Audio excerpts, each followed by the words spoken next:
Di tengah gemerlap kota yang tak pernah tidur, Rahel berdiri di persimpangan hidupnya, antara janji yang sudah ia ikrarkan dan panggilan hati untuk menolong seorang pemulung yang tak dikenal.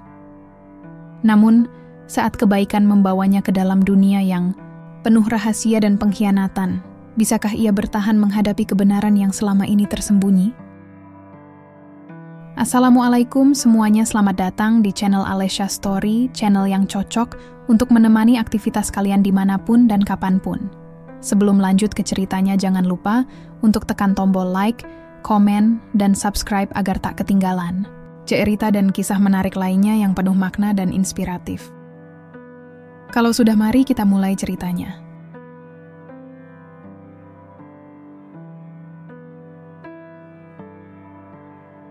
Cahaya lampu kristal menggantung anggun di atas kepala, memantulkan bayang-bayang kilauan emas ke seluruh ruangan. Musik klasik mengalun lembut dari sudut ballroom hotel bintang 5 itu, menambah kesan megah pada malam yang seharusnya menjadi salah satu malam paling bahagia dalam hidupku. Semua orang tertawa, berdansa, dan mengangkat gelas sampanye, merayakan pertunanganku dengan Dion. Aku berdiri di tengah kerumunan, tersenyum pada tamu-tamu yang datang silih berganti. Beberapa memelukku dengan tulus, yang lain sekadar bersalaman dengan ekspresi penuh basa-basi. Gaun panjang berwarna champagne yang kupakai terasa membungkus tubuhku dengan sempurna, dan perhiasan di leherku berkilau lebih terang dari mataku sendiri, yang saat itu tak bisa memantulkan kebahagiaan seperti yang diharapkan semua orang. "Rahel, kamu tampak sangat anggun malam ini," ucap Tante Marni sambil mencium pipiku. "Dion sangat beruntung mendapatkanmu." Aku tersenyum lembut, menjawab dengan sopan seperti biasa. Tapi di dalam hati, aku tahu, aku yang tidak beruntung. Dion, pria mapan dan terpandang itu, tidak benar-benar mengenalku. Yang dia inginkan adalah versi Rahel yang sempurna, penurut, dan bisa mempercantik citra keluarganya. Hubungan kami penuh dengan syarat-syarat tak terlihat, tekanan sosial yang membungkusnya dalam lapisan kemewahan semu. Ayah berdiri di dekat Dion, wajahnya bersinar bangga, seolah semua ini adalah pencapaian tertinggi dalam hidupnya. Ibuku sibuk menyambut tamu, memastikan tidak ada satu pun sudut yang terlihat kurang sempurna. Dan aku berdiri di sana, sendirian dalam keramaian. Saat pesta mulai reda dan para tamu berangsur meninggalkan ballroom, aku meminta izin untuk keluar sebentar. Kataku, aku butuh udara segar. Tidak ada yang curiga. Semua berpikir aku hanya ingin mengambil jeda dari kegembiraan. Padahal, aku ingin melarikan diri, meski hanya untuk sesaat, dari hidup yang seperti panggung sandiwara. Aku berjalan kaki, menyusuri trotoar di depan hotel. Angin malam menyapa kulit wajahku yang mulai lelah tersenyum. Suara kendaraan terdengar samar, bercampur dengan deru pikiranku sendiri yang penuh sesak. Dan saat itulah aku melihatnya. Seorang lelaki tua, tubuhnya kurus dengan pakaian lusuh dan rambut yang acak-acakan. Ia terduduk lemas di bawah tiang lampu jalan, dikelilingi karung-karung plastik yang tampak berat. Tangannya gemetar saat mencoba mengangkat satu dari karung itu. Lalu tubuhnya limbung, dan ia jatuh tergeletak. Aku terdiam. Dunia seperti berhenti, berputar untuk sejenak. Orang-orang yang melintas hanya melirik lalu berjalan pergi, tak satu pun berhenti. Seolah-olah yang tergeletak di sana bukan manusia, tapi sampah kota yang tidak layak diperhatikan. Tanpa berpikir panjang, aku melepas sepatu hak tinggi yang sejak tadi menyiksa kakiku, dan berlari menghampirinya. Pak, dengar saya?" Tak ada respons. Dadanya naik turun pelan. Ia masih bernapas. Tapi wajahnya pucat, keringat dingin membasahi pelipisnya. Bau busuk dan apek menyeruak dari tubuhnya. Tapi saat itu, aku sama sekali tak peduli. Aku menoleh mencari pertolongan dan melihat seorang satpam di dekat gerbang hotel. "Mas, tolong bantu saya. Dia pingsan."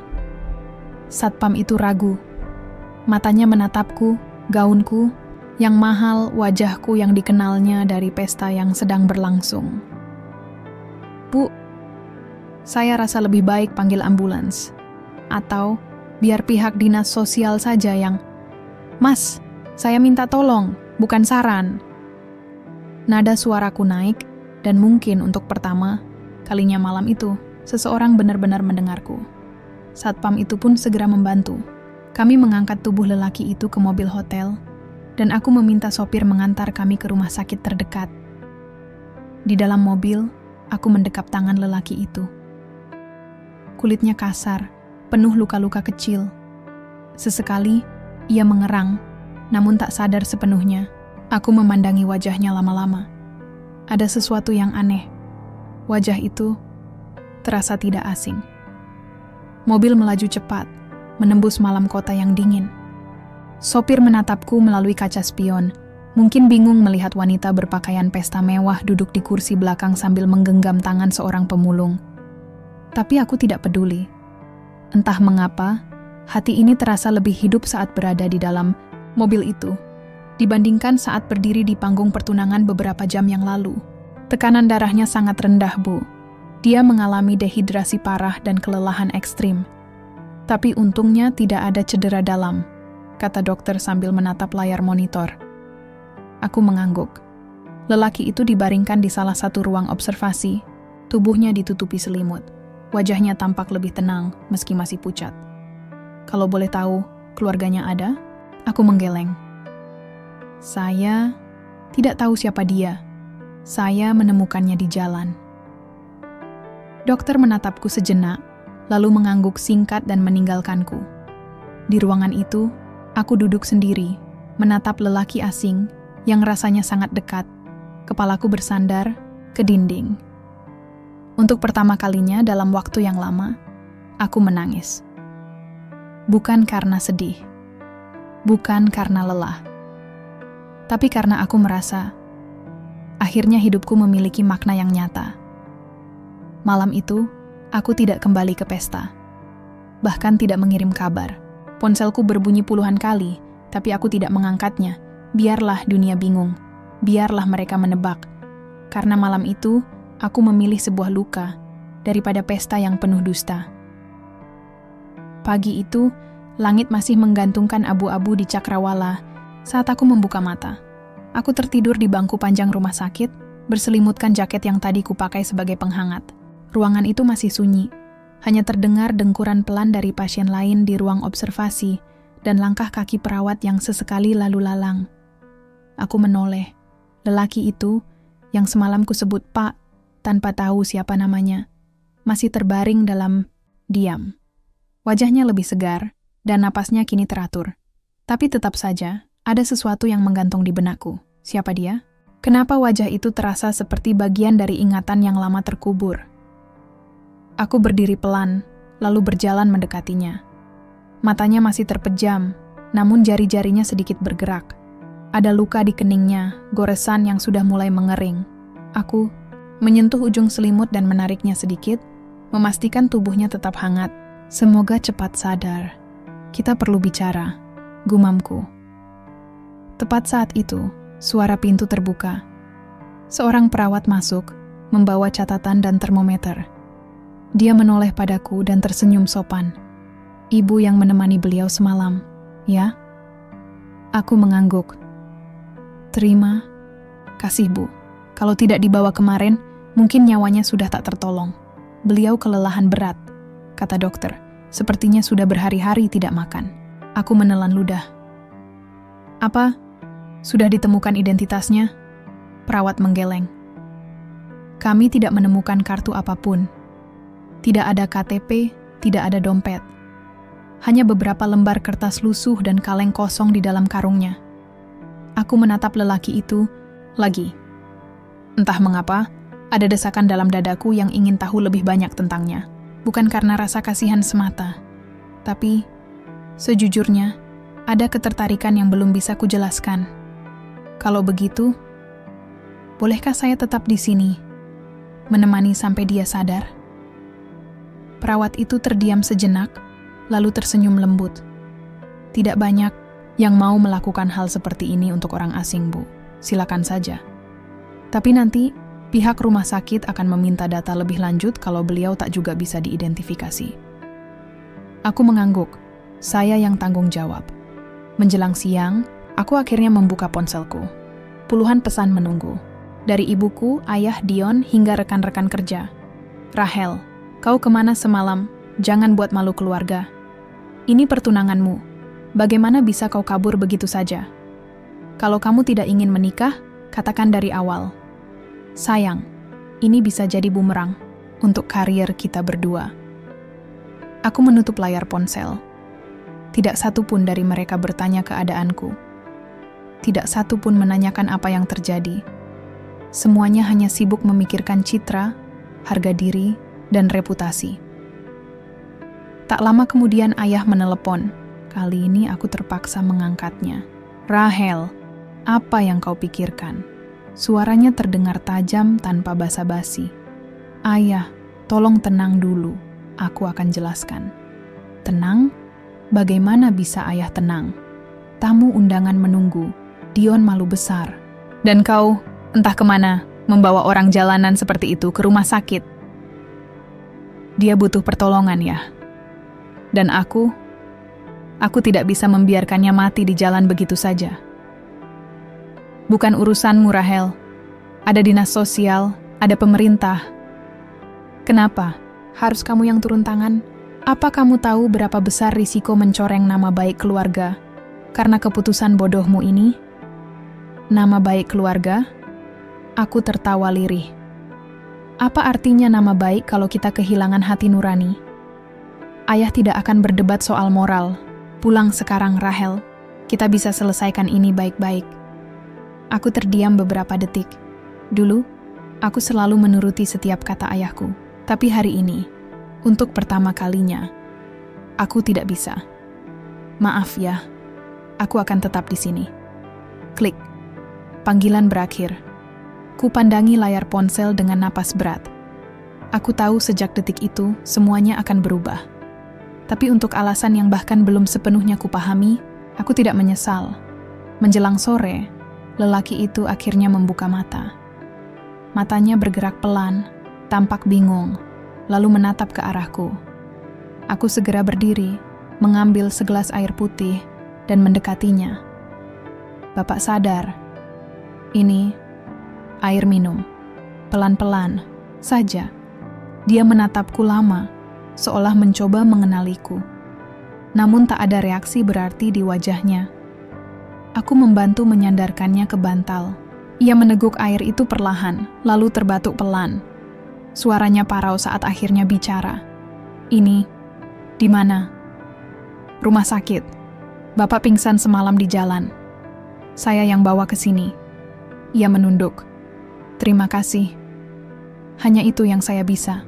Jawabku pelan. Boleh saya tahu nama Bapak? Ia terdiam. Wajahnya tampak berusaha mengingat sesuatu. Lalu ia berkata lirih. Ray. Bukan nama yang familiar. Tapi anehnya, terasa akrab di lidahku. Ray, Bapak tinggal di mana sebelumnya? Ia tak menjawab. Matanya menerawang. Mungkin ia tak ingin menceritakan, atau mungkin tak bisa. Tapi yang jelas, luka di tubuhnya tidak lebih dalam dari luka yang disembunyikan matanya. Hari itu, aku tahu, membantunya tidak akan mudah. Tapi aku juga tahu, aku tidak bisa mundur. Sesuatu di dalam diriku telah terikat, dan itu bukan hanya karena belas kasihan. Mungkin karena rasa bersalah, mungkin karena dorongan naluri, atau mungkin karena bagian kecil dari hatiku mengenalnya. Meski aku belum tahu bagaimana. Saat matahari tenggelam, aku duduk kembali di sisi tempat tidurnya. Ia sudah tertidur lagi setelah diberi obat. Aku mengamati tangannya yang kurus, dan tiba-tiba aku melihat luka kecil di pergelangan tangannya.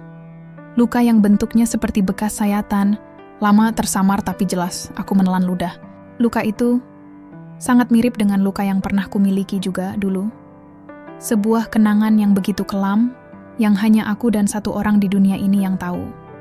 Tapi, tidak. Itu tidak mungkin. Aku menggeleng, mencoba mengusir pikiran itu. Namun, malam itu saat aku memejamkan mata di kursi keras itu, aku tahu hidupku tak akan pernah sama lagi. Dan semuanya dimulai dari luka yang tak terlihat. 3 hari telah berlalu sejak aku membawa Ray ke rumah sakit. 3 hari pula, aku belum kembali ke rumah. Tidak ke rumah besar keluarga Hartono yang selama ini kusebut rumah. Dan jelas bukan ke apartemen mewah yang diberikan Dion sebagai hadiah pertunangan. Aku tinggal di ruang tunggu rumah sakit. Menyewa kamar kecil di wisma belakang rumah sakit, hanya untuk mandi dan berganti pakaian. Kehidupanku berubah drastis hanya dalam hitungan hari. Orang tuaku tidak lagi menghubungi. Setelah beberapa pesan, terakhir yang mengandung ancaman akan memutus hubungan keluarga jika aku tidak segera bertobat, ponselku sepi. Dion hanya sekali mencoba menemuiku, berdiri di lobi rumah sakit dengan ekspresi tercabik antara cinta dan ego. "Kamu masih bisa berubah pikiran, Rahel," katanya waktu itu. "Semua bisa kembali seperti semula." Aku hanya tersenyum. Bukan senyum menolak, tapi senyum seorang perempuan yang tahu dirinya tak lagi bisa dibujuk dengan iming-iming kehidupan mewah atau status sosial. "Terima kasih sudah datang, Dion, tapi aku tidak menyesal atas pilihanku." Dan dengan kalimat itu, Dion pergi. Hari ini Ray dipindahkan ke ruang rawat biasa. Kondisinya perlahan membaik. Ia mulai bisa makan sendiri, meskipun masih sering batuk dan bicara terbata. Namun yang mengusikku adalah keengganannya untuk bicara tentang masa lalunya. Setiap kali aku mencoba menyinggung, dia mengalihkan pembicaraan atau pura-pura tertidur. Aku tidak memaksa, tapi pertanyaanku makin bertumpuk. Kenapa dia tak memiliki identitas? Kenapa ia tampak sangat familiar? Dan kenapa saat aku memandang matanya, aku merasa seperti sedang melihat seseorang yang pernah sangat berarti? Hari ini, aku datang membawa bubur dan air hangat. Ia duduk menyandar di ranjang, memakai baju rumah sakit yang kebesaran di tubuhnya yang kurus. "Selamat pagi, Pak Ray," sapaku pelan. Ia mengangguk kecil. "Kamu datang lagi?"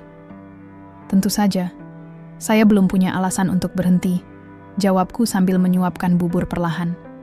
Ia menolak disuapi, dan dengan tangan gemetar mengambil sendok dari tanganku. "Aku masih bisa makan sendiri," gumamnya. Aku tersenyum. "Bagus, itu kemajuan besar." Kami makan dalam diam. Hanya sesekali terdengar suara sendok menyentuh mangkuk. Aku ingin bertanya banyak hal, tapi untuk saat ini cukup menikmati diam bersamanya. Diam yang entah kenapa terasa nyaman. Menjelang sore, aku pergi ke kafe kecil di seberang rumah sakit untuk mengisi daya ponsel dan membuka email. Dan di sanalah aku menerima email pemecatan dari perusahaan tempatku bekerja. Singkat dan tanpa penjelasan. "Rahel Hartono, dengan ini kami sampaikan bahwa kontrak kerja Anda kami akhiri efektif hari ini. Kami menghargai kontribusi Anda, namun keputusan ini final. Terima kasih. Tidak ada alasan. Tidak ada klarifikasi. Aku tidak terkejut. Aku tahu ini akan terjadi. Dunia yang kutinggalkan tidak akan membiarkanku pergi dengan mudah. Tapi tetap saja, rasanya seperti ditampar. Aku duduk diam beberapa saat, lalu tersenyum kecut. "Baiklah," kataku pada diri sendiri. "Kalau begitu aku benar-benar sudah meninggalkan semuanya." Malam itu aku kembali ke rumah sakit dan duduk di samping Ray. Ia sudah tertidur. Kulihat tangannya yang terkulai di sisi ranjang, dan tanpa sadar aku menggenggamnya. Kulit itu masih kasar, tapi hangat. "Siapa kamu sebenarnya?" bisikku nyaris tak terdengar. Aku memandangi wajahnya lama-lama, hingga aku akhirnya memutuskan sesuatu. Keesokan harinya, aku pergi ke kantor administrasi rumah sakit. Saya ingin mengurus semua biaya perawatan Pak Ray. Saya juga ingin memindahkannya ke fasilitas rehabilitasi mandiri setelah keluar dari sini. Petugas administrasi menatapku ragu. "Maaf, apakah Anda anggota keluarga pasien?" Aku mengangguk, tidak sepenuhnya bohong. Bukan secara darah, tapi hatiku sudah menganggapnya lebih dari sekadar orang asing. Beberapa hari kemudian, Ray diizinkan keluar. Aku menyewakan kamar kecil di rumah susun sederhana, cukup layak untuk tempat tinggal sementara. Di sana hanya ada satu ranjang, kipas angin tua, dan lemari kayu lapuk. Tapi dia tidak mengeluh. Dia hanya menatapku lama sebelum berkata, "Kamu tidak harus melakukan ini." Aku menatapnya balik. "Aku tahu, tapi aku ingin melakukannya." Ray menunduk. "Apa kamu tidak takut kehilangan segalanya?" Aku tersenyum. Sudah kehilangan, tapi ternyata tidak separah yang kubayangkan. Ia memejamkan mata sejenak. Dan saat ia membukanya kembali, untuk pertama kalinya, ada setitik cahaya di sana. Bukan cahaya harapan, tapi rasa terima kasih yang dalam. Dan mungkin, entah aku membayangkan atau tidak, sebuah pengakuan diam-diam. Malam itu, aku berdiri di balkon kecil rumah susun, menatap langit gelap tanpa bintang. Angin malam menyibak rambutku yang tak sempat tertata rapi seperti dulu. Tapi aku tidak peduli. Aku tahu hidupku sudah berubah, dan perubahan itu tidak bisa diurungkan. Aku telah meninggalkan segalanya. Rumah, pekerjaan, tunangan, masa depan yang dirancang oleh orang lain. Tapi di balik semua itu, aku justru merasa lebih bebas dari sebelumnya. Dan untuk pertama kalinya, dalam hidupku aku tidak takut. Karena kali ini, aku tidak sedang menjalani hidup orang lain. Aku sedang membangun hidupku sendiri bersama seseorang yang mungkin akan menjawab seluruh pertanyaanku, atau justru membawaku ke dalam pertanyaan yang lebih besar. Hari-hari setelah kepulangan Ray dari rumah sakit terasa seperti membuka babak baru dalam hidupku. Bukan kisah romansa atau drama yang penuh tawa dan kehangatan, tapi kehidupan yang pelan-pelan kubentuk ulang dari puing-puing yang entah milik siapa sebenarnya.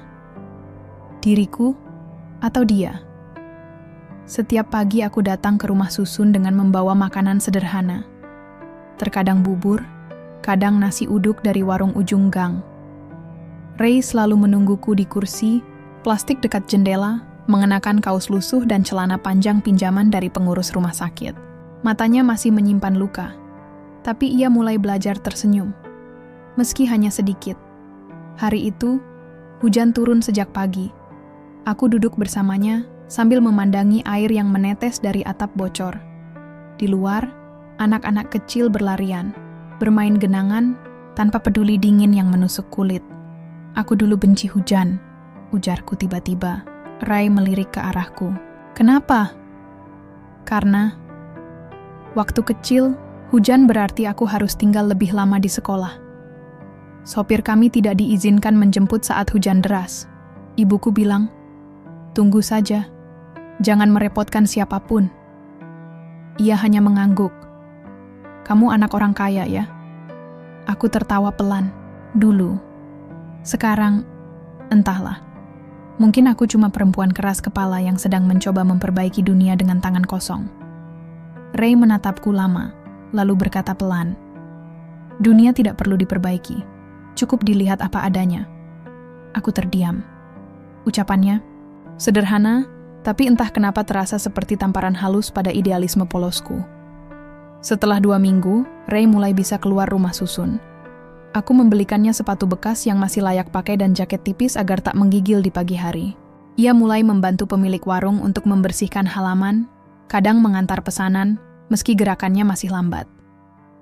Namun suatu hari, saat aku datang lebih awal dari biasanya, aku menemukannya sedang berdiri diam di depan cermin kecil yang tergantung di tembok kamarnya. Dia menatap bayangannya sendiri, seperti orang yang baru saja melihat hantu. Tangannya menyentuh luka di pergelangan yang perlahan mulai menghilang. Aku berdiri di pintu, tak ingin mengganggunya. "Ray?" Panggilku pelan. Ia menoleh cepat, seolah tertangkap basah. "Kamu baik-baik saja?" Ia mengangguk, tapi wajahnya tak menunjukkan hal yang sama. "Aku ingin ke suatu tempat," ujarnya tiba-tiba. "Sendirian, hanya sebentar." Aku sempat ragu, tapi aku juga tahu memaksanya untuk terbuka bukan caraku. "Baik," jawabku. "Kamu tahu kemana harus kembali, kan?" Ia tersenyum tipis. "Iya, aku cuma perlu menata kepala." Dan ia pergi. Selama ia menghilang hari itu, aku merasa resah. Padahal seharusnya aku tak perlu merasa seperti itu. Ia bukan tanggung jawabku, bukan milikku, Tapi tetap saja, ada rasa khawatir yang menumpuk seperti hujan di genting bocor. Aku menunggu di bangku panjang depan rumah susun. Waktu sudah lewat senja saat akhirnya dia kembali. Kakinya kotor, sepatunya basah, tapi sorot matanya berbeda. Ada sesuatu yang baru atau lama yang kembali. Aku pergi ke taman itu, katanya tanpa ditanya. Taman? Iya, yang dekat stasiun. Kamu tahu? Dulu ada bangku kayu panjang di bawah pohon besar. Tempat itu masih ada. Aku mengangguk. Taman itu memang masih ada. Tapi aku tak pernah menganggapnya istimewa. Ray duduk pelan di sampingku. Dulu, aku pernah bertemu seseorang di sana. Seseorang yang sangat aku cintai. Hatiku mencelos. Ada rasa cemburu aneh menyelinap, meskipun aku tahu aku tak berhak. Siapa? Tanyaku hati-hati. Ia tersenyum tipis, memandang hujan yang kembali turun. Namanya Rahel, bisiknya. Dunia berhenti sejenak. Aku menatapnya. Dadaku seperti diremas. Apa? Dia berbeda. Pintar, mandiri, punya mimpi. Tapi suatu hari aku menghilang dari hidupnya. Karena sesuatu, karena seseorang. Aku dikhianati. Aku menahan napas. Suara Ray terdengar seperti desah luka yang menganga. Tanganku gemetar, tapi aku menaruhnya di lutut agar tak terlihat. Lalu, tanyaku dengan suara nyaris tak terdengar. Aku coba cari dia, tapi keluarganya sudah pindah. Semua jejaknya hilang. Setelah itu, hidupku runtuh. Aku dijebak, dirampas. Aku kehilangan semuanya. Tapi yang paling menyakitkan bukan itu. Yang paling menyakitkan adalah kehilangan kesempatan untuk menjelaskan. Air mataku menitik. Aku tak tahu kenapa, tapi tubuhku gemetar. Ray, suaraku pecah. Apa kamu tahu siapa aku? Ia menatapku. Lama. Matanya seperti menyisir wajahku, helai demi helai. Lalu dia berbisik dengan suara paling lembut yang pernah ku dengar. Aku tahu dari pertama kali melihatmu, tapi aku takut. Takut kalau kamu sudah berubah. Takut kalau kamu membenciku. Takut kalau kamu tidak akan mengenaliku lagi. Aku menutup mulutku dengan telapak tangan, mencoba menahan tangis. Kenapa kamu tidak bilang dari awal? Suaraku pecah. Karena aku ingin kamu memilihku bukan karena masa lalu. Tapi karena kamu percaya, meski aku bukan siapa-siapa, aku masih pantas didekati. Aku tak tahan. Aku menangis. Di sana, di bangku panjang rumah susun yang reot, dalam rintik hujan yang menggigilkan, aku menangis dalam pelukannya, Ray. Lelaki yang pernah mengisi setiap bait puisi dalam hatiku. Ray, yang menghilang begitu saja, bertahun-tahun lalu, tanpa kabar, tanpa alasan. Kini duduk di sampingku, menatapku dengan mata yang sama, tapi kehidupan yang berbeda. Dan semua perasaan yang selama ini terkubur, kembali bangkit. Bersama luka, bersama harapan. Malam itu, aku tak tidur. Aku duduk memandangi Ray yang tertidur di lantai, karena ia bersikeras memberikan ranjang padaku. Hati dan pikiranku bergolak. Apakah ini kebetulan atau takdir? Tapi satu hal yang ku tahu pasti malam itu, Ray bukan lagi sekadar orang yang kutolong. Dia adalah potongan hidupku yang hilang. Dan kini, hidupku ada di persimpangan, antara menyambut kembali cinta lama, atau melangkah ke arah baru yang belum ku tahu ujungnya. Malam-malam setelah pengakuan Ray menjadi rentetan detak jantung yang tak karuan. Aku sulit tidur. Setiap kali mataku menutup, bayangan masa lalu datang mengusik. Kenangan saat kami masih remaja, tertawa di taman, saling beradu mimpi di bawah langit senja, dan bagaimana dia dulu menggenggam tanganku, seolah dunia hanya milik kami berdua. Dulu, aku mencintai Ray dengan hati yang utuh, tapi suatu hari, ia hilang. Begitu saja, tanpa pesan, tanpa pamit. Ia lenyap seperti debu tertiup angin, meninggalkan kekosongan yang lama-lama kupaksakan untuk tak berarti.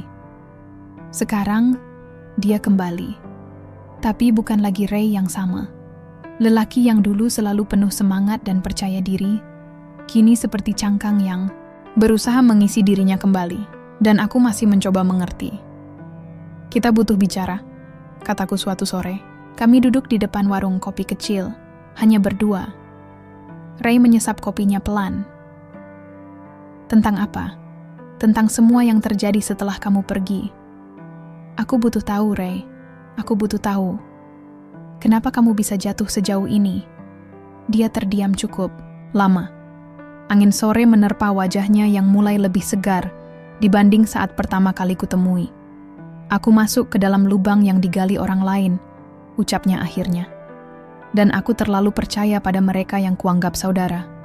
Aku diam, membiarkannya melanjutkan. "Waktu itu aku ikut dalam proyek startup kecil yang dijanjikan akan besar. Aku bawa semua tabunganku. Bahkan aku ajak 2 temanku masuk juga. Salah satunya, teman masa kecilku.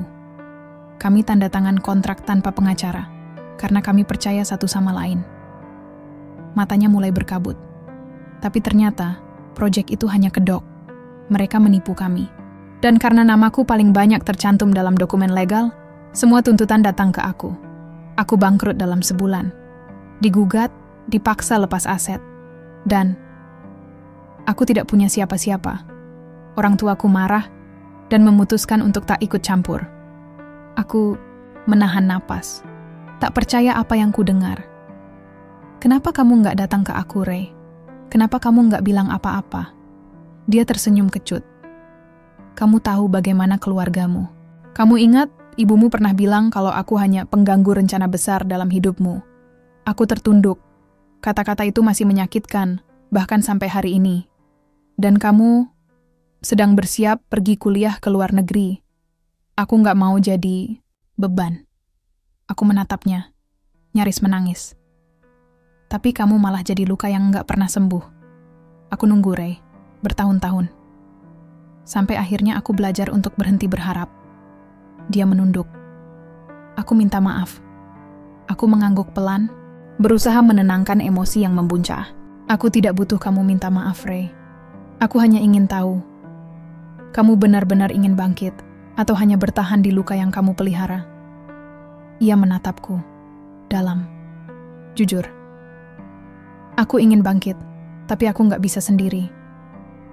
Setelah perbincangan itu, kami mulai menyusun rencana kecil.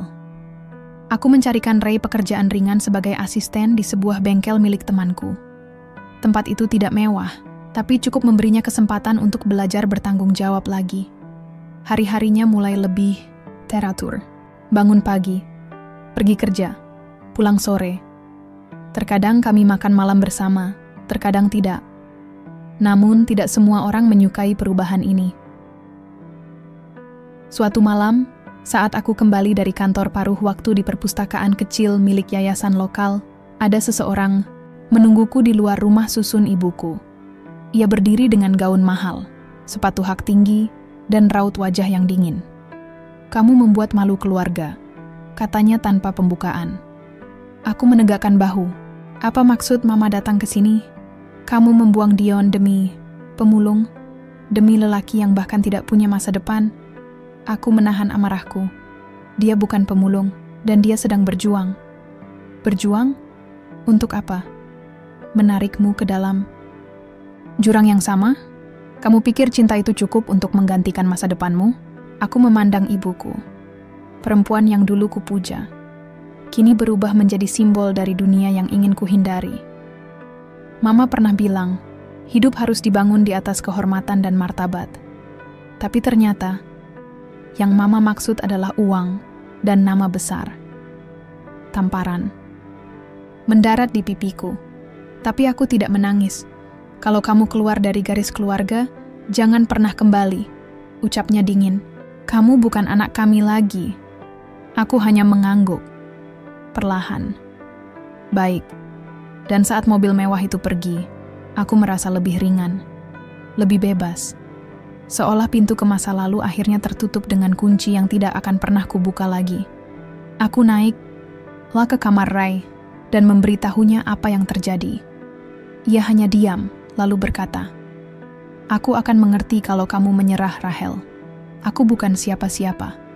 Aku nggak bisa menjanjikan apa-apa. Aku memandangnya, dan untuk pertama kalinya aku merasa, pasti aku nggak butuh janji. Aku butuh orang yang bisa bertahan bersamaku, bahkan saat semua pintu tertutup. Dia mengangguk. Mata kami bertemu dalam diam. Tak ada pelukan, tak ada ciuman. Hanya pengakuan diam-diam bahwa kami telah memilih jalan yang sama. Tapi di luar sana, badai mulai menggulung. Aku baru menyadari bahwa jejak masa lalu Ray tak hanya menyisakan luka, tapi juga musuh. Dan beberapa dari mereka mulai mencari jejaknya kembali. Dan aku tahu, apapun yang datang selanjutnya tidak akan mudah. Tapi aku juga tahu, aku tidak akan mundur. Tidak sekarang. Tidak setelah semua yang kami hadapi bersama. Musim penghujan datang lebih cepat tahun ini. Langit kelabu seolah menjadi latar dari hidupku yang makin hari makin pelik. Sejak hari itu, hari di mana aku memilih keluar dari lingkaran keluarga, semua terasa sunyi. Tak ada lagi panggilan dari ibu, tak ada pesan basa-basi dari ayah. Hanya rumah susun reyot, derit tangga kayu, dan suara napas Ray yang menandakan bahwa aku masih punya alasan untuk bertahan. Ray terus bekerja di bengkel milik Pak Surya. Ia belajar cepat, meski sesekali tangannya terluka karena alat-alat kasar yang tak pernah disentuhnya di masa lalu. Tapi ia tidak mengeluh. Setiap kali aku datang menemuinya, wajahnya selalu menyimpan senyum, walau kelelahan tak bisa ia sembunyikan. Capeknya beda, Rahel, ucapnya suatu sore. Dulu capek karena dikhianati, sekarang capek karena mencoba bangkit. Tapi aku lebih pilih yang ini. Aku membalas dengan senyum kecil. Dalam hati, aku bangga padanya. Tapi sekaligus cemas. Karena di tengah semua perjuangan ini, aku mulai mencium aroma yang tidak biasa. Hari itu, aku sedang menyusun laporan untuk perpustakaan yayasan saat seorang tamu datang ke meja. Pria tinggi, mengenakan kemeja gelap dan senyum yang nyaris tak terlihat. "Rahel Andini?" tanyanya. Aku mengangguk. "Ya, saya." Dia mengulurkan tangan. "Saya Rio, teman lamanya Ray." Hatiku mencelos. "Oh, dari mana kalau boleh tahu?" tanyaku, mencoba bersikap biasa. "Kami dulu satu tim di proyek bisnis sebelum semuanya berantakan." Aku menajamkan tatapan. Ada nada sinis dalam caranya, menyebut berantakan. "Boleh bicara sebentar? Di luar?" Kami berdiri di halaman samping perpustakaan. Angin sore berembus pelan, membawa aroma tanah basah. "Saya tahu kamu sedang dekat dengan Ray," katanya pelan. Aku hanya diam. "Dan saya juga tahu kamu dari keluarga terpandang. Jadi saya penasaran. Kamu benar-benar tahu siapa yang kamu bantu?" Aku menahan diri agar tidak meledak. "Kalau kamu punya sesuatu untuk disampaikan, silakan langsung saja." Rio menyeringai. "Ray bukan korban. Dia bagian dari penipuan itu. Kalau dia sekarang ngaku jatuh miskin karena dikhianati, itu setengahnya benar, setengahnya lagi bohong." Jantungku berdetak kencang. "Saya ada bukti kalau kamu ingin lihat. Tapi tentu saja, itu bukan urusan saya. Saya hanya merasa perlu memperingatkanmu. Kamu terlalu bersih untuk masuk ke lumpur yang dia ciptakan sendiri." Ia mengeluarkan kartu nama, menyerahkannya padaku, lalu pergi tanpa menoleh. Malamnya aku tidak langsung pulang ke rumah susun. Aku duduk di taman kota yang dulu pernah disebut Ray, tempat kenangan masa lalu kami berdua. Tangan gemetar memegang kartu nama itu. Ada godaan untuk menelepon Rio, menanyakan bukti yang ia maksud, tapi bagian lain dari diriku menolak. Aku pulang dengan kepala penuh pertanyaan. Dan malam itu, untuk pertama kalinya, aku mempertanyakan pilihanku. Ray menyadari perubahan sikapku. Ia memandangku lama saat kami duduk bersama di ruang sempit yang biasa kami gunakan untuk makan malam. "Kamu berubah," katanya. Aku mencoba tersenyum. "Aku cuma capek, banyak pekerjaan." "Bukan itu," ucapnya, tatapannya menusuk. "Kamu ragu padaku?" Aku menunduk. "Ray, ada seseorang datang ke perpustakaan. mengaku kenal kamu. Namanya Rio. Wajah Ray langsung menegang. Apa yang dia bilang? Bahwa kamu tidak sepenuhnya korban. Bahwa kamu juga bagian dari permainan kotor itu. Hening sejenak. Ray menyandarkan punggung ke dinding, napasnya dalam dan berat. Aku nggak kaget dia datang. Kenapa kamu nggak pernah cerita tentang dia? Tanyaku lirih. Karena Rio adalah salah satu dari mereka yang menikamku dari belakang. Aku diam bukan karena aku bersalah, Rahel. Tapi karena aku takut kalau aku jujur sepenuhnya, kamu akan pergi. Aku menatapnya lekat-lekat. Lalu kebenarannya yang mana, Ray? Dia menghela napas panjang. Benar aku ikut proyek itu. Benar, aku bawa nama dan modal. Tapi aku nggak pernah tahu kalau itu penipuan. Saat aku sadar, semuanya sudah terlanjur. Mereka pakai namaku, manipulasi dokumen, dan saat ada audit, aku dijadikan kambing hitam. Aku melawan, tapi aku sendirian. Dan mereka lebih punya koneksi. Tanganku gemetar. Hati dan logika saling bertabrakan. Kamu yakin kamu nggak menyembunyikan apa-apa lagi? Tanyaku. Ray menatapku lama. Aku sudah kehilangan semuanya, Rahel. Aku nggak akan bertahan kalau kamu juga pergi. Tapi kalau kamu butuh waktu, aku bisa tunggu. Asal kamu masih percaya bahwa aku ingin berubah. Hari-hari berikutnya berjalan dalam kabut. Aku tetap datang ke perpustakaan, tetap ke rumah, Susun tetap membawakan makan malam. Tapi dalam hati, aku tahu, percayaku goyah. Bukan karena Ray berbohong, tapi karena masa lalunya terlalu kelam. Dan aku takut ia belum selesai dengan itu. Sampai suatu malam, sebuah kejadian mengubah segalanya. Aku sedang berjalan pulang melewati gang belakang saat dua pria asing menghampiriku. Salah satunya mengenakan jaket kulit hitam dan menyalakan rokok dengan santai. "Kamu pacarnya Ray, ya?" tanyanya sambil tersenyum sinis. Aku mundur selangkah. "Ada urusan apa? Kami cuma mau kasih pesan. Suruh Ray berhenti sok suci. Jangan kira dia bisa kabur dari utang masa lalu cuma karena sekarang jadi laki-laki baik." Mereka tertawa. Salah satu dari mereka menarik tas kecil dari tanganku dan membantingnya ke tanah.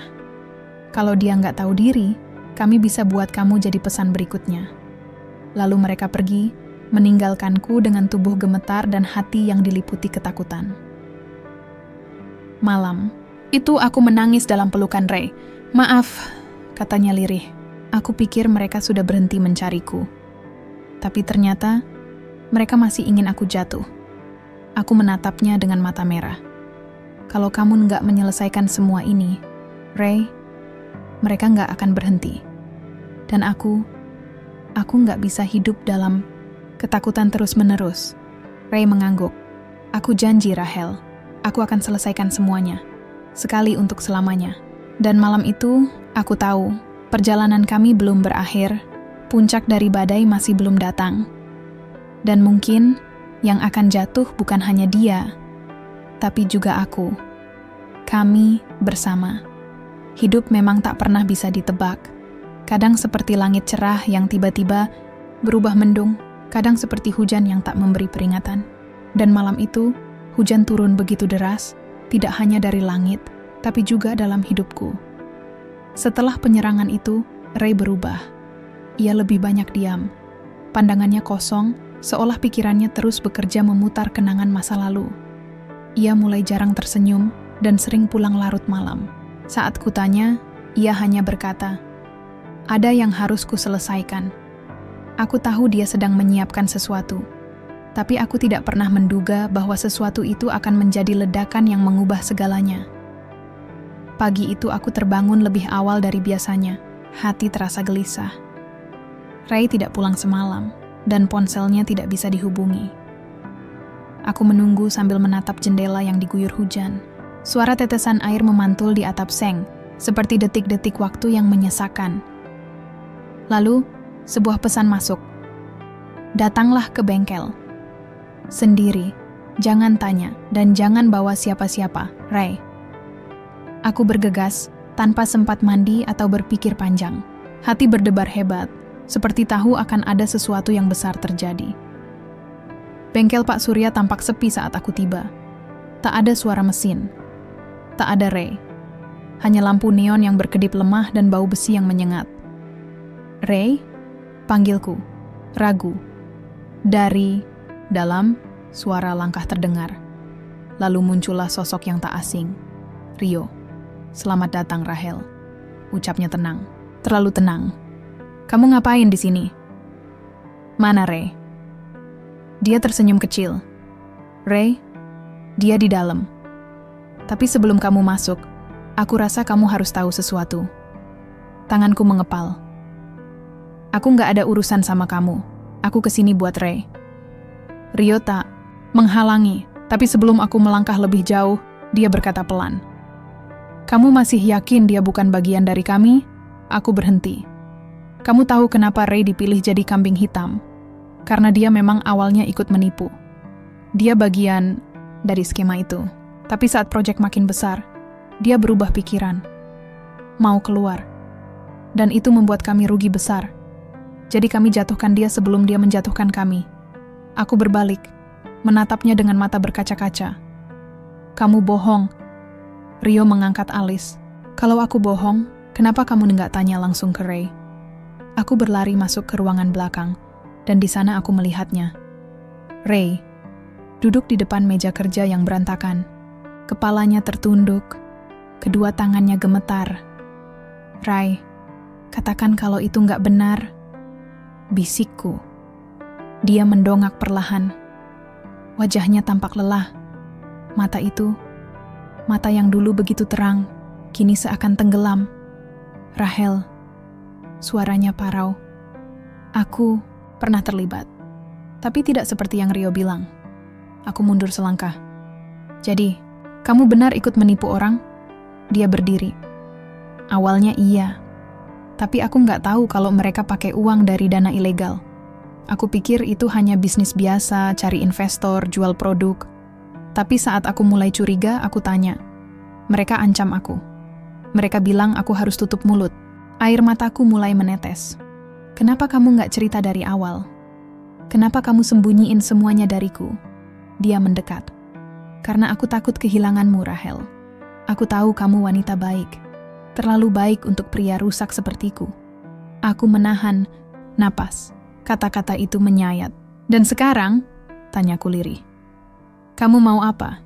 Menyerah?" Dia menggeleng pelan. "Aku mau akhiri ini. Aku sudah kumpulkan bukti. Aku akan serahkan ke polisi. Aku tahu mereka masih pantau aku, masih ancam aku. Tapi kalau aku terus sembunyi, mereka nggak akan berhenti." Aku menatapnya lama. Napas kami bertabrakan di udara dingin bengkel itu. "Kalau kamu masuk penjara?" Dia tersenyum, tapi pahit. "Setidaknya, aku bisa tidur nyenyak." Malam itu kami berdua duduk di atas atap rumah susun, seperti masa lalu kami yang sering memandang bintang. Tapi kali ini langit tertutup awan. Dan di bawah sana, dunia seakan sedang menanti keputusan besar. "Aku cinta kamu, Ray," bisikku. Dia menoleh, terkejut.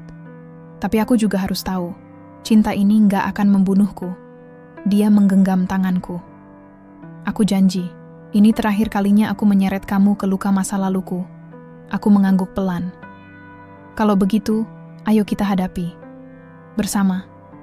Besok, paginya, Ray menyerahkan semua bukti ke kantor polisi. Ia ditahan untuk pemeriksaan. Tapi bukan dengan tangan kosong. Ia datang membawa dokumen, rekaman suara, dan surat pernyataan dari mantan rekan bisnisnya yang juga korban. Beritanya langsung menyebar. Ex-pemulung bongkar skandal investasi bodong, seret nama-nama besar. Dan, untuk pertama kalinya, aku melihat wajah Ray di televisi. Bukan sebagai tersangka, tapi sebagai pelapor. Sebagai saksi kunci yang membuka kotak Pandora dari dunia yang selama ini ditutup rapat. Tapi kemenangan itu datang dengan harga. Karena tak lama setelah berita itu viral, rumah susun kami dilempari batu. Ada pesan ancaman di depan pintu. "Kalau Ray buka mulut, kamu jadi sasaran berikutnya." Aku gemetar. Dunia kami terbakar. Ini bukan hanya tentang masa lalu Ray lagi. Ini tentang hidupku juga, tentang nyawa. Dan disitulah titik terberat dari semuanya. Di tengah pilihan antara cinta dan keselamatan, antara setia atau selamat, aku tahu, aku tidak bisa berdiri di tengah. Aku harus memilih. Dan waktu untuk memilih, tinggal sebentar lagi. Langit Jakarta tak pernah benar-benar gelap.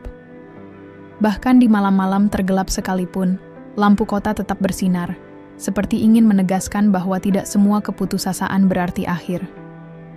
Tapi malam itu, cahaya terasa palsu. Sejak Ray menyerahkan bukti ke polisi, hidupku berubah menjadi labirin penuh ancaman. Tak hanya 1-2 pesan teror yang kuterima. Rumah susun kami dilempari telur busuk, ancaman dikirim lewat surat tanpa nama, dan ponselku tak berhenti berbunyi dengan nomor tak dikenal. Suara-suara yang memperingatkan, atau mengancam, atau mengutuk. Aku kelelahan. Dan di tengah semua itu, Ray masih ditahan untuk proses penyelidikan lebih lanjut. Setiap hari aku datang ke kantor polisi, duduk menunggu giliran untuk sekadar melihat wajahnya dari balik kaca pembatas. Setiap kali kami saling menatap, kami hanya bisa saling menguatkan dalam diam. Kata-kata seakan tak lagi cukup. Namun, pada hari keempat sejak penahanannya, sesuatu berubah. Aku sedang berjalan ke pintu rumah susun saat seorang pria tak kukenal memanggilku dari balik motor gede. Rahel Andini, aku menoleh ragu. Ia mengenakan helm full face, jaket kulit, dan tak menunjukkan wajah. Tapi dari cara dia menyebut namaku, aku tahu dia bukan sembarang orang.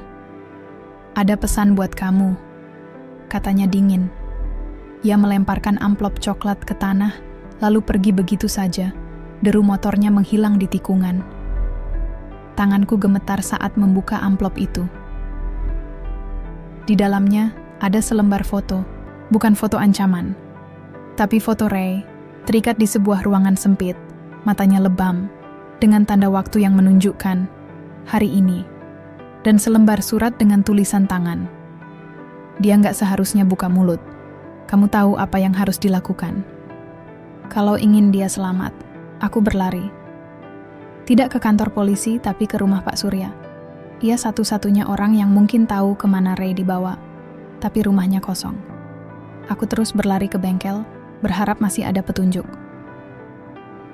Saat aku tiba, semuanya sunyi, tapi pintu belakang bengkel terbuka sedikit. Dengan langkah hati-hati, aku masuk. Di dalam, baunya tajam, bau bensin bercampur debu. Lalu terdengar suara dari ruangan penyimpanan. Suara rintihan pelan. Dan detak jantungku langsung melonjak. Ray, teriakku. Aku mendorong pintu dengan keras. Dan di sanalah dia, terikat. Luka di wajahnya makin parah. Tapi ia masih hidup. Rahel, pergi. Mereka tahu kamu bakal datang. Terlambat. Seseorang dari belakang menarik tubuhku kasar. Seorang pria bertopeng. Suaranya berat saat berbicara. Kamu wanita keras kepala ya. Tapi sayangnya akhir cerita kamu ada di sini. Aku menendangnya semampuku. Kaki berhasil menyentuh perutnya. Dan aku terjatuh di sisi Ray. Tubuhku gemetar. Tapi aku tak mau menyerah. Lepaskan dia, teriakku. Kalau kamu sayang dia, kamu harus pilih. Mau kamu atau dia yang hilang duluan? Aku menatap Ray. Dan dalam tatapan itu, ada sebuah pengakuan yang tak terucap. Bahwa cinta kami telah menyeberangi batas logika. Bahwa aku memilih jalan yang terlalu tajam. Tapi juga, bahwa aku tak bisa lari sekarang. Aku tukar posisi. Aku ikut kamu, asal kamu lepaskan Ray. Rahel, jangan! Ray berteriak, tapi suaranya lemah. Pria bertopeng itu tertawa pendek. Wah, drama banget. Tapi ya sudah, menurut gua, kamu yang lebih berharga buat dia. Dan tiba-tiba, dari arah pintu bengkel, suara tembakan. Doer, aku menutup telinga. Ray menjerit. Pria bertopeng itu tumbang. Polisi. Mereka menyerbu masuk dari semua sisi. Salah satu petugas langsung mengamankanku. Sementara dua lainnya melepaskan ikatan Ray. Semua sudah kami pantau sejak kamu menunjukkan foto itu, kata seorang petugas. Kami sengaja biarkan kamu datang untuk menemukan lokasi ini. Ray dipapah keluar oleh 2 polisi. Saat tubuh kami akhirnya kembali berdampingan, kami hanya bisa menangis. Tak ada pelukan, tak ada kalimat cinta. Hanya air mata dan napas yang berat. Tapi itu cukup. Kami masih hidup. 3 hari setelah kejadian itu, Ray dibebaskan karena statusnya sebagai pelapor utama. Rio dan 2 pelaku lainnya ditangkap dan ditetapkan sebagai tersangka utama penipuan, penyekapan, dan pencucian uang. Media gempar, tapi aku hanya ingin satu hal, tenang. Sore itu, Ray mengajakku ke taman kota tempat kami dulu sering duduk. Ia membawa 2 gelas kopi, dan aku duduk di sampingnya.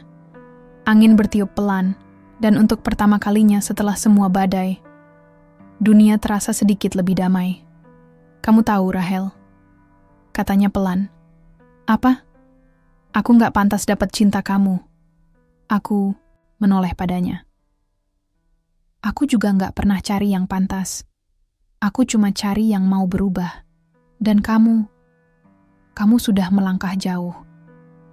Ia menggenggam tanganku. Hangat, tapi masih sedikit gemetar. Sekarang, tinggal satu pilihan terakhir. Aku mengangguk. Dia menarik napas dalam. Kita mulai hidup dari awal, atau kamu kembali ke kehidupan yang dulu. Aku terdiam lama, sangat lama. Lalu aku menatap matanya. Aku pilih yang ada kamu di dalamnya. Dan di bawah langit yang mendung tapi tenang, kami memilih bersama. Bukan karena semua sudah selesai, tapi karena kami siap menghadapi semuanya. Dengan luka, dengan cinta, dan dengan harapan. Terkadang kebahagiaan tidak datang dalam bentuk tawa atau pelukan hangat. Kadang ia hadir hanya sebagai keheningan yang tidak menyesakkan. Dan hari itu, aku menyadari, kami masih hidup. Itu sudah cukup untuk disebut awal. 3 minggu setelah kejadian di bengkel, aku dan Ray memulai hidup baru. Tidak ada pesta penyambutan, tidak ada publikasi besar. Hanya tumpukan batu bata yang menunggu disusun kembali, satu persatu, dalam bentuk yang baru. Ray menyewa sebuah rumah petak kecil di pinggiran kota, cukup jauh dari pusat keramaian. Di sanalah kami menetap. Aku memilih keluar dari pekerjaanku di lembaga sosial. Bukan karena aku menyerah, tapi karena aku butuh waktu. Butuh ruang untuk menyembuhkan diriku sendiri. Pagi-pagi sekali, aku akan duduk di teras kecil rumah itu, sambil menyiram tanaman liar yang kupungut dari pasar. Ray biasanya sibuk memoles rencana bengkel barunya. Bukan bengkel biasa, tapi bengkel komunitas. Tempat anak-anak jalanan bisa belajar memperbaiki sepeda dan motor, bukan hanya mengemis di perempatan. Itu mimpinya. Dan kini, jadi mimpiku juga. Namun, luka tak hilang begitu saja. Setiap malam aku masih terbangun oleh mimpi buruk. Bayangan pria bertopeng, wajah Ray yang penuh luka, foto di amplop. Semuanya seperti menempel di sudut otakku yang paling gelap. Dan ada satu lagi, orang-orang yang dulu kusebut sahabat. Suatu sore, aku mendapat undangan pernikahan. Dari Adnan. Ya, Adnan, mantan tunanganku.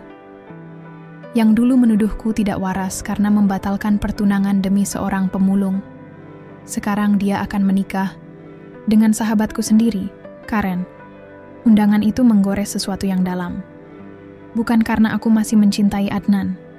Aku sudah selesai dengan masa lalu. Tapi karena mereka, orang-orang yang kukira mengenalku, memilih menghakimiku ketimbang bertanya mengapa aku melakukan semua ini. Tapi aku tersenyum. Karena aku tahu, aku tak perlu membuktikan apapun lagi. Malam itu, saat aku dan Ray duduk berdua, di depan televisi kecil, aku menatapnya diam-diam. Dia sedang memperbaiki laptop tua yang ingin ia sumbangkan ke anak jalanan. Aku takut, Ray, kataku pelan. Dia menoleh. Takut apa? Takut semua ini nggak bertahan lama. Takut besok kamu diculik lagi. Takut kita harus lari terus. Ray terdiam sejenak, lalu meletakkan obengnya. Rahel, katanya, rasa takutmu itu tanda kalau kamu peduli. Tapi kita nggak bisa biarkan takut mengatur arah hidup kita. Aku menggigit bibir. Tapi bagaimana kalau mereka kembali? Kalau mereka kembali, kita hadapi. Tapi kali ini, bukan cuma aku sendirian. Kita punya satu sama lain. Dan polisi juga sudah bentuk tim khusus. Kita nggak sendiri. Aku menarik napas panjang. Aku cuma nggak mau kehilangan kamu lagi. Dia tersenyum lembut, memelukku dari samping. Kamu nggak akan kehilangan aku. Bukan sekarang. Bukan nanti. Dan untuk pertama kalinya, aku percaya sepenuhnya. Beberapa hari kemudian, Ray membuka bengkel komunitasnya. Kami memberi nama, Rumah Roda, sebuah tempat kecil yang menjadi harapan baru bagi banyak orang. Anak-anak jalanan mulai berdatangan. Ada yang datang karena penasaran, ada yang butuh tempat tidur, ada yang hanya ingin belajar. Ray mengajarkan mereka cara memperbaiki ban bocor, mengganti rantai sepeda, hingga mengelola keuangan sederhana. Aku membantu membuat jadwal dan mengurus perizinan. Setiap malam, kami duduk di halaman, menyalakan api unggun kecil, dan mendengarkan cerita anak-anak itu. Tentang ibu yang hilang, tentang ayah yang dipenjara, tentang mimpi jadi pembalap, atau teknisi. Dan dalam cerita mereka, aku melihat pantulan hidupku sendiri. Tapi hidup, seperti biasa, tidak memberi kita kedamaian begitu saja. Satu malam, saat aku sedang mengepel lantai bengkel, seorang pria tua datang. "Tinggal di sini, Ray?" tanyanya. Ray keluar dari ruang belakang, dan saat melihat pria itu, tubuhnya menegang. "Pak, aku tak tahu siapa pria itu. Tapi dari sorot mata Ray, aku tahu. Ini bagian dari masa lalunya." "Ayah?" tanyaku pelan. Pria itu hanya menunduk. "Aku dengar kamu sudah berubah. Jadi, aku ingin lihat dengan mata kepala sendiri." Ray tertawa kaku. Setelah sekian lama, setelah aku dibuang seperti sampah, ayahnya menatap Ray, dan di matanya ada air yang tak pernah sempat jatuh. "Aku salah, Nak. Aku terlalu percaya orang. Mereka bilang kamu terlibat dalam penipuan. Aku malu. Aku pilih diam. Tapi sekarang, aku ingin menebus semua itu." Ray mendekat satu langkah. "Tahu nggak, Pak? Aku nggak butuh penebusan. Aku cuma butuh satu hal dari ayah." "Apa?" "Doa." Dan saat pria tua itu mengangguk pelan, aku merasa, akhirnya, satu bagian luka itu mulai sembuh. Bab ini bukan tentang klimaks, bukan juga tentang kemenangan, tapi tentang membangun dari reruntuhan. Tentang menerima bahwa hidup tak akan pernah benar-benar bersih dari luka. Tapi kita bisa menambalnya. Kita bisa menjahit kembali harapan dari kain-kain yang robek. Dan dalam sunyi malam itu, saat Ray menyandarkan kepalanya di pundakku, aku tahu aku tidak salah memilih. Setahun sudah berlalu sejak semua badai itu menghantam hidup kami. 1 tahun yang penuh luka, air mata, tapi juga penuh harapan dan pembelajaran. Di rumah kecil kami di pinggiran kota, hidup terasa sederhana, bahkan jauh dari kata mewah, tapi penuh makna. Aku duduk di teras pagi itu, menikmati secangkir teh hangat, sambil memandangi halaman kecil yang mulai penuh dengan tanaman hijau. Ray tengah memperbaiki sepeda seorang anak dari Rumah Roda. Senyumnya lepas, cerah, seperti sebelum segala kerumitan menghampiri. Melihatnya, aku tahu, kami sudah berhasil melewati masa tergelap. Ray memandangku dari kejauhan, lalu melambaikan tangan. Aku membalas dengan senyum hangat dan melambatkan langkah, mendekatinya. "Kamu ingat waktu pertama kali aku ketemu kamu di pasar Loak itu?" tanyaku, suara pelan. Dia tersenyum kecil, mengelap peluh di dahinya. "Kamu yang dulu datang dan bilang, jangan biarkan hidupmu berakhir di jalan ini." Aku tertawa kecil, dan kamu bilang, kadang jalan itu memang harus dilalui dulu sebelum bisa berbalik. Ray mengangguk.